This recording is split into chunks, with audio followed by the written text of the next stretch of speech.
Football, or soccer, depending on where you're from, is the most watched sport on the planet. But it is also one of the most confusing sports to watch if nobody has explained the rules to you. Why did that goal get disallowed? What is VAR actually doing? Why did they stop play for a water break? What does offside even mean? And what's this about players getting red cards for covering their mouths? The 2026 World Cup has introduced more new rules than any tournament in recent memory. Some of them involve artificial intelligence, and at least one of them is going to make you laugh. No jargon, no assumptions about what you already know. By the end, you will understand exactly what is happening on that pitch. Let's go.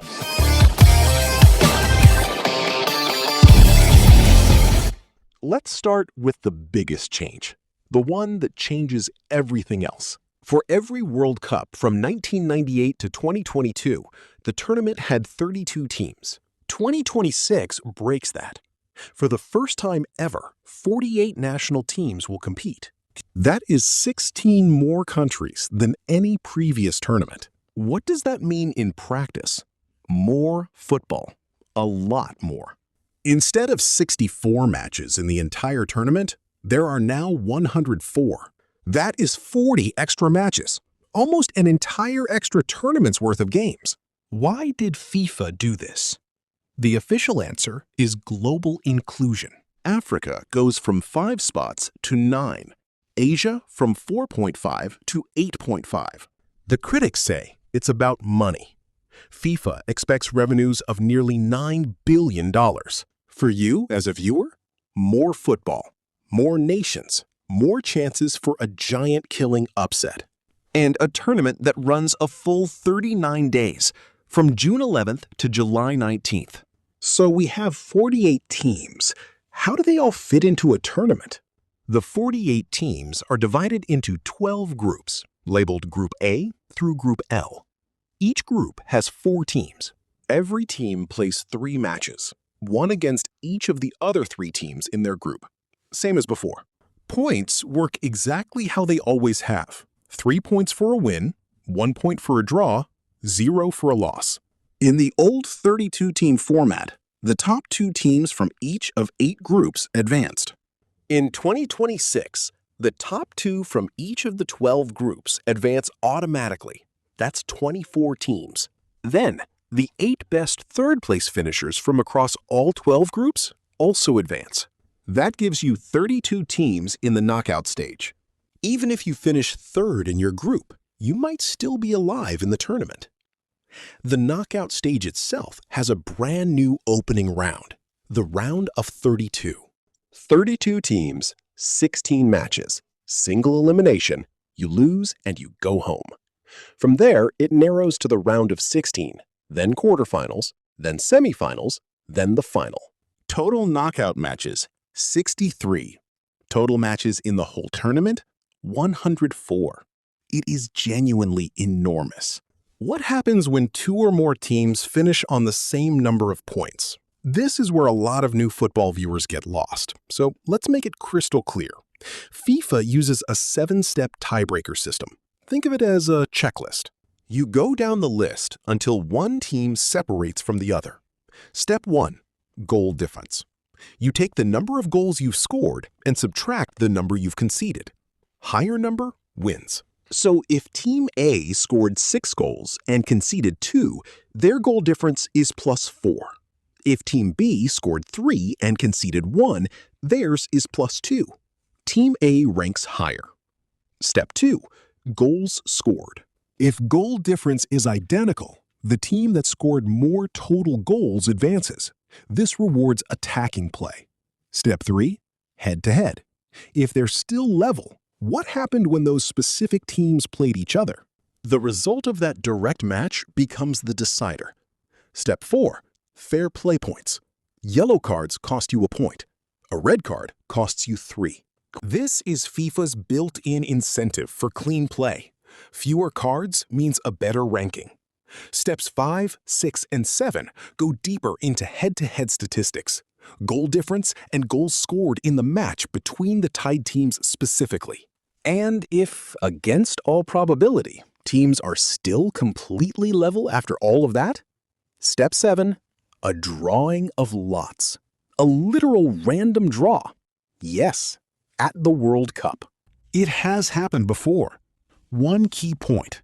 Group winners get a more favorable bracket position in the round of 32 than runners-up, and runners-up get a better draw than the third-place qualifiers. So even within teams that all advance, finishing first genuinely matters. VAR, the Video Assistant Referee.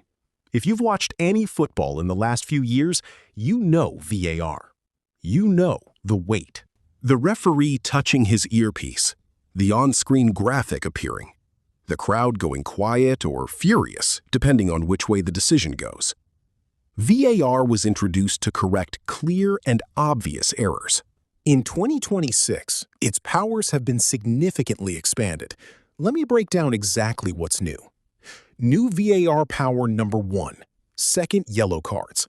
Previously, VAR could not intervene if a referee gave a player a second yellow card, which results in a red card and ejection. Now it can. If VAR determines the second yellow was wrong, it can be rescinded. That is a massive change. New VAR power number 2, mistaken identity.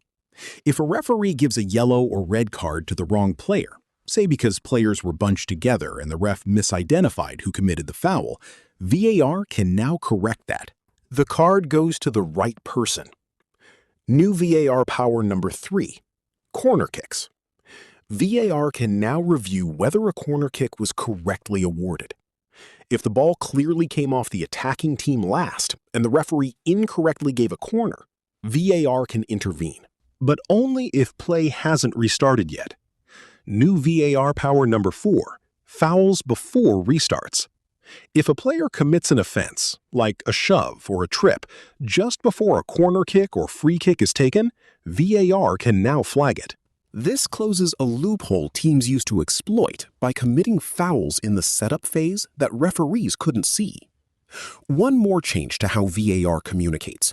For clear offside situations, where a player is obviously miles offside, not a marginal call, VAR will now send an instant alert directly to the assistant referee's earpiece. No delay, no lengthy review. The flag goes up faster.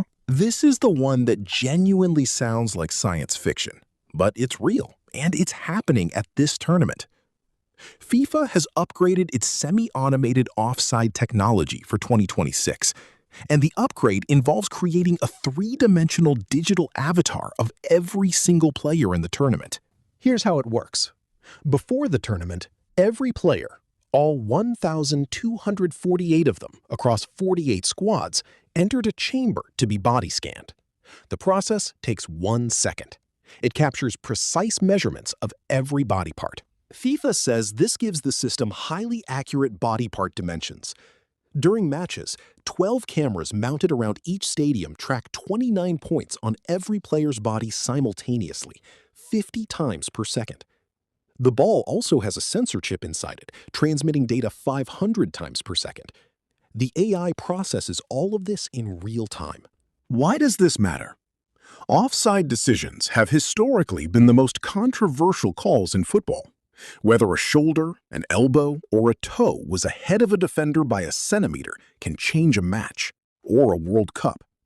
The old system required VAR officials to manually draw lines, which took time and was imperfect. With the 3D avatar system, the AI has an accurate model of exactly where every part of every player's body is at any given moment. Clear offside calls now trigger an instant audio alert directly to officials. No drawing lines, no long delay. Just instant accuracy. And for fans in the stadium, when an offside is flagged, the screen will show you a realistic 3D animation of exactly why, based on the digital avatars. It will look like a video game, but it will be the actual data. If you have watched football before, you've seen it. A team is winning by 1 goal with 10 minutes left. Their defender takes the ball for a throw-in. He walks slowly to the line, checks his watch, bounces it, looks around, bounces it again, burns 20 seconds before actually throwing it in. It's infuriating to watch, and FIFA has decided enough is enough. In 2026, if a referee decides a player is taking too long on a throw-in or a corner kick, they will start a visible 5-second countdown. If the ball is not in play by the time that clock hits 0, possession switches to the other team. Goalkeepers are not exempt. If a goalkeeper is judged to be deliberately wasting time on a goal kick, the same 5-second rule applies. And here's the extra twist. If the referee thinks a goalkeeper is deliberately stalling, they can award a corner kick to the attacking team instead of the goal kick. For substitutions, there is a similar new rule. Once a player is called off by the manager, they have 10 seconds to reach the nearest exit point on the pitch. If they dawdle, walking slowly to the center of the pitch, milking the crowd reaction while burning time, the replacement player has to wait until the next stoppage before coming on. These rules are designed to add more actual playing time to every match. FIFA data shows significant amounts of scheduled game time are wasted on deliberate delays. The goal is a faster, more exciting product. Whether it works in practice will be one of the most interesting things to watch at this tournament. This is the rule that everybody has been talking about, and once I explain why it exists, it will make complete sense. In 2026, any player who covers their mouth with their hand, arm, or shirt while in a confrontational situation with an opponent or official will be shown a red card. Immediate ejection. No warning. Why? Because earlier this year, in the Champions League, a player allegedly racially abused another player with his mouth covered, specifically to prevent lip readers, cameras, and officials from knowing what was said. The abuse was alleged but could not be proven because the mouth was covered. FIFA responded by making it a red card offense to cover your mouth in any confrontational situation on the pitch. The logic is simple. If you're saying something you need to hide, you shouldn't be saying it. There is an important distinction here. Players covering their mouths for tactical conversations, whispering to a teammate about a set-piece routine so the other team can't read their lips, is completely fine. That is a normal part of football tactics. The rule only applies to confrontational situations with opponents or officials. This is going to be one of the most watched rules of the tournament. Confrontations happen constantly in football. Expect at least one moment where this rule triggers a red card that reshapes a match. Here's one you might not expect: mandatory hydration breaks during every single match. The 2026 World Cup is being played across the United States in June and July. Some of these venues will have extreme heat during match days. Summer temperatures in those cities can push well above 90 degrees Fahrenheit with high humidity. FIFA has responded by introducing a mandatory 3-minute cooling break at the halfway point of each half. Both teams stop, players drink water, cool down, and coaches can give brief tactical instructions. This is not entirely new to football. Cooling breaks have been used in other tournaments in hot climates, but it's a first for a World Cup in North America. And it adds a wrinkle to the tactical game, because those 3 minutes effectively function as a mini timeout. Will coaches abuse this? Possibly. Will it help players perform better in dangerous heat? Almost certainly. And if you're watching from home and the broadcast suddenly cuts to players standing around sipping water, now you know exactly what's happening. The official match ball of the 2026 World Cup is the Adidas Trianda, and inside it is a motion sensor chip that makes it unlike any ball ever used at a World Cup before. The chip transmits precise data about the ball's position and movement 500 times per second. Every time a player touches it, kicks it, heads it, or flicks it, that data goes instantly to the VAR system. What does this mean for the game? The ball always knows exactly where it is. When an offside decision is being made, the system knows the precise moment the ball left the passer's foot, to the millisecond. That eliminates one of the biggest sources of error in previous offside calls, where officials had to manually estimate the exact frame when the ball was played. The chip also confirms whether a goal has been scored, if the ball crosses the line. Goal line technology has existed before, but the integrated sensor makes the confirmation instant and feeds directly into the same data system as VAR.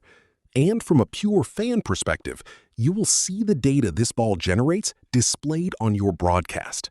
3D replays powered by the ball's tracking will show you the exact trajectory, speed, and spin of key moments.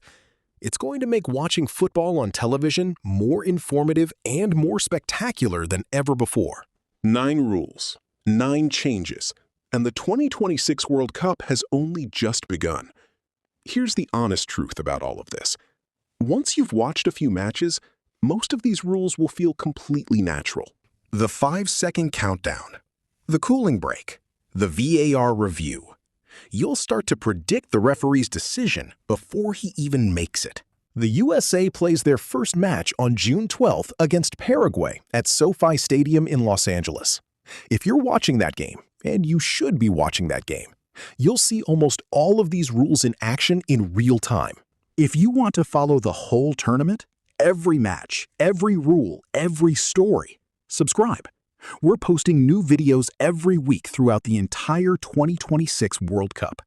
Team breakdowns, match previews, biggest moments explained. And drop a comment below telling me which of these rules surprised you most. I'll read every single one.